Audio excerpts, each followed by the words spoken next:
It was a mesmerizing afternoon along the Atlantic, just a few kilometers up the beach from the village of Palmarin, nestled along the Senegalese coast. My friend Alex and I had finally arrived after a grueling day spent in a rickety old car that groaned under the weight of our bags. After transitioning to a heavily laden bus, we squeezed between the locals and their baskets of goods, each jolt of the bus an unwelcome reminder of the journey's discomfort. The flat, arid landscape stretched endlessly before us, a stark contrast to the vibrant life of the ocean we yearned for. After stowing our belongings in the colorful Mauritanian tent we'd rented decorated with intricate patterns that spoke of a rich cultural heritage, it was time for a much-anticipated dip in the vastness of the ocean. The salty breeze was a welcome relief, brushing against our sunburned skin as we approached the shoreline, where the surf crashed with an inviting roar. As soon as my feet hit the warm sand, I noticed a figure rushing toward me. A young man clad in a football kit sprinted toward us, his face radiating the kind of joy usually reserved for someone on the verge of scoring a winning goal. He introduced himself as Kofi, his enthusiasm infectious. Our initial conversation unfolded like the pages of a well-worn book, filled with familiar themes of ambition and hope. Kofi shared stories of his childhood spent kicking a tattered football around the sandy streets of Palmarin. Every day after school, I would gather my friends, and we'd play until the sun set, he recalled, his eyes glistening with nostalgia. I always dreamed of playing in Europe, of showing the world what African talent is made of. Kofi's passion was palpable, yet as the conversation deepened, I began to sense the weight of despair that sometimes flickered behind his bright smile.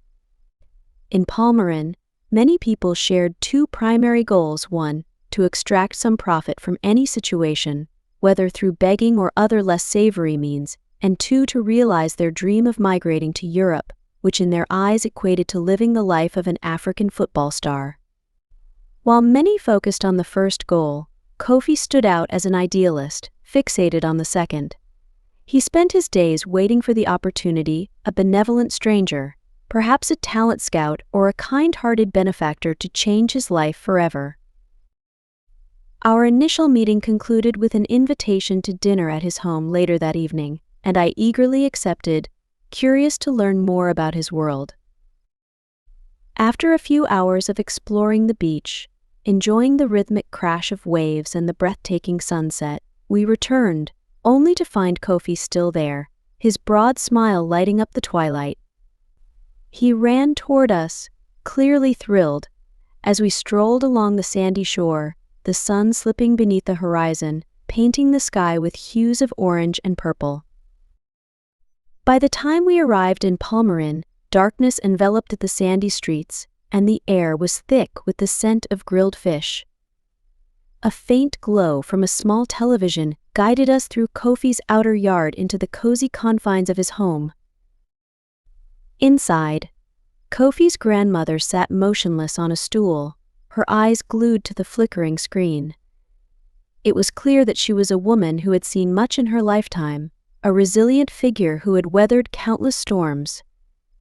Yet, her detached demeanor suggested she had long given up hope on Kofi's grand ambitions, preferring he pursue more traditional avenues like fishing or taking a stable job, as many of his cousins did. The weight of expectation hung heavy in the air, a palpable tension between tradition and aspiration. In addition to her, a small group of 4 children awaited us, Kofi's younger siblings or cousins, perhaps. They greeted us enthusiastically, each giving us a warm hug before sitting quietly on a bench, their wide eyes filled with curiosity. Their innocence contrasted sharply with the complexities of their surroundings, and I found myself wondering about their own dreams and aspirations. Kofi's home was surprisingly spacious and tidy for a village setting, adorned with paintings of saints and religious symbols that seemed to offer solace and hope. The walls bore the marks of a family that cherished its faith, each image a reminder of resilience in the face of adversity. We settled onto a couch and savored a delicious fish dinner prepared by Kofi's neighbors, the flavors a delightful introduction to local cuisine. The food was simple yet exquisite, each bite filled with love and tradition. As we dined, Kofi shared more about his family. "My father left when I was young," he explained, his tone shifting. "He went to Europe looking for work, but we haven't heard from him in years. My mother works hard, but it's not enough." His eyes darkened, revealing the pain of abandonment, a wound that never fully healed. "I want to change that for my future family." As our stomachs filled, it was time to quench our thirst for merriment. We made our way to the nearby village of Djéifur, where the night unfolded amidst laughter and interaction with the locals, many of whom were intoxicated, sharing their stories and joy. I watched Kofi move through the crowd, his laughter infectious, his spirit unyielding. It was evident that he thrived in this environment, connecting with people through shared dreams and struggles. In Djéifur, we encountered musicians strumming guitars and drumming rhythms that echoed through the night air. Kofi joined a group of young men, dancing with abandon, his movements fluid and expressive. I realized that dance was another language for him, a way to communicate his dreams and frustrations without words. As he twirled and leaped, his laughter mingled with the melodies, creating a symphony of hope amidst the chaos of life. The night concluded with Kofi accompanying us back to the beach in front of our lodging, the very spot where we had first met. We bid farewell with promises to meet again the following day, the salty breeze a reminder of the ephemeral nature of our encounter. The next morning, as the sun broke over the horizon, casting golden rays across the water, we returned to the beach, only to find Kofi eagerly trotting toward us, as he had been waiting since sunrise.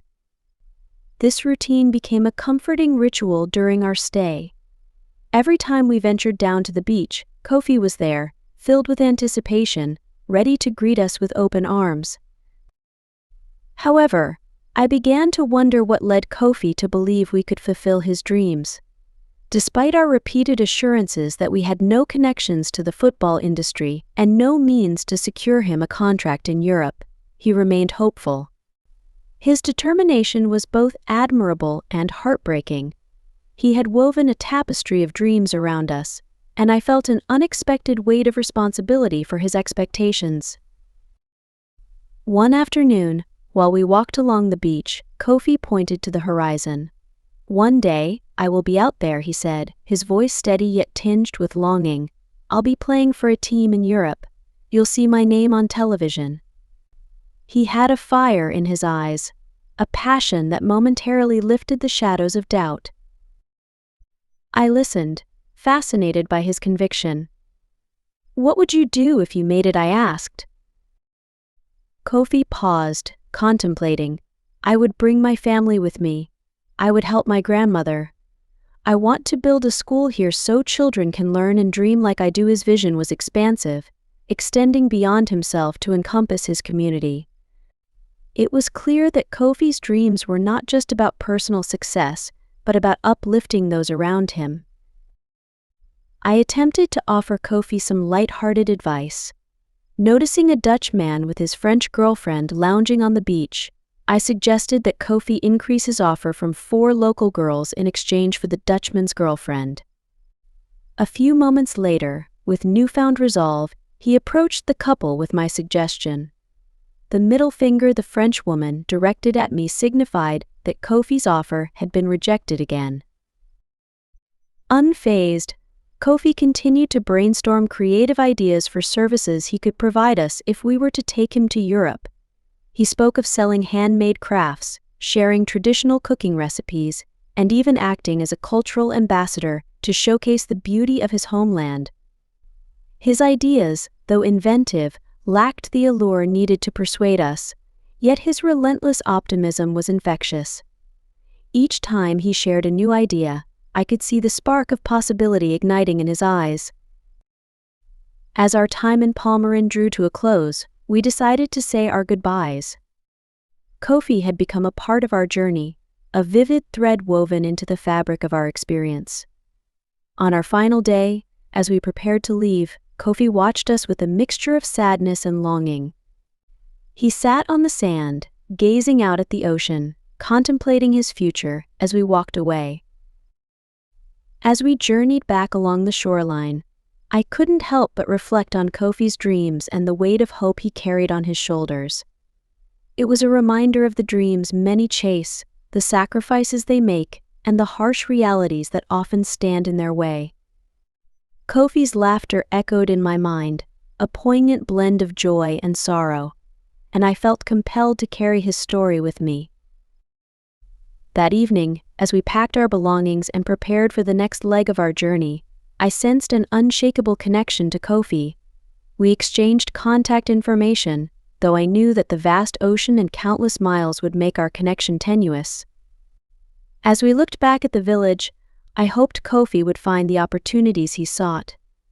Perhaps one day he would run toward his dreams with the same joy he had shown us. But I also recognized that hope alone wasn't enough. Our final night in Palmarin was filled with bittersweet memories. The beach was quiet, the waves whispering secrets of journeys yet to come. As we sat beneath the starry sky, I thought about the countless stories that unfolded in places like this, stories of resilience and the pursuit of dreams. I made a silent promise to carry Kofi's story with me, a testament to the hopes of many who dare to dream against all odds. As we prepared to leave the following morning, Kofi was there once again, his silhouette framed by the rising sun. "Goodbye, my friends," he called out, his voice steady but laced with emotion. "Thank you for believing in me." I wanted to say more, to offer him words of encouragement, but they felt inadequate. Instead, I waved, a lump forming in my throat. In that moment, I realized how much Kofi had touched my life, how his dreams had become intertwined with my own understanding of hope and perseverance. As we drove away, I couldn't shake the feeling that our paths would cross again. I hoped that one day Kofi would realize his dreams, that the universe would conspire in his favor, and that the tides of fortune would turn in his direction. In my heart, I carried the weight of his dreams, a reminder of the spirit of adventure, resilience, and the quest for a better life.